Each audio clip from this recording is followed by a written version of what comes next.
तुमच्या वडिलांच्या काळात पण या पद्धतीचं काम ते करत होते आणि तरी तेव्हाही टीका होत होती, आत्ताही टीका होते. याच्याकडे कसं बघता?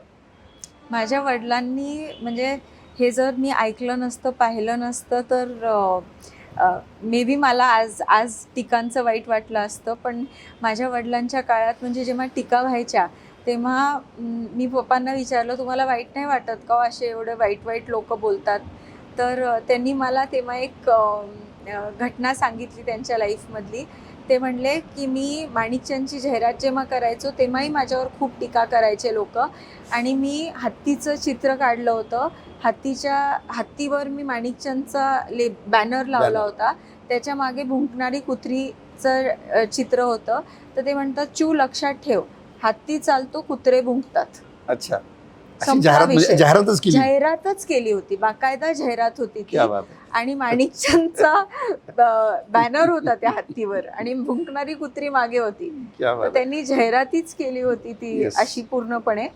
आणि ते म्हणले काही नाही, लक्ष नाही द्यायचं, तू हत्तीचं काम करायचं, कुत्रे भुंकणार. अच्छा, म्हणजे टीका करणं ह्याच्यापेक्षा भारी उत्तर असू शकत नाहीये. खूप छान आठवण सांगितली तुम्ही. मी म्हणजे सगळे असे म्हणतात की हां तुमच्याकडं खूप पैसे आहेत म्हणून तुम्ही दान देता, तुमच्याकडं असं तुम्ही ते असं आत्ता पण लोक काही हे करतात. पण माझ्या वडिलांची एक मी म्हणजे मुद्दामून मला हे सांगायचं आहे, नियत ज्यांची बदलायची असेल चांगल्यासाठी बदलेल आणि ज्यांना टीका आत्ताही करायच्या असतील ते करतील, हरकत नाही आहे. पण मी पप्पांना लहान होते, मी पप्पांना म्हणले, पप्पा तुमच्याकडे खूप पैसे आहेत ना, तुम्ही म्हणून सगळ्यांना देता. तर ते म्हणले बैस इथं. तर मी बसले आणि पप्पा म्हणले, चू माझं इन्कम जेव्हा 300 रुपये होतं ना तेव्हापासून मी लोकांना मदत करतो. तर ते म्हणले की तुझ्याकडं किती आहे त्याच्यावरून तू द्यायचं नियत ठेवू नकोस, तुझ्याकडं जेवढं आहे त्याच्यातून तू दे. अच्छा.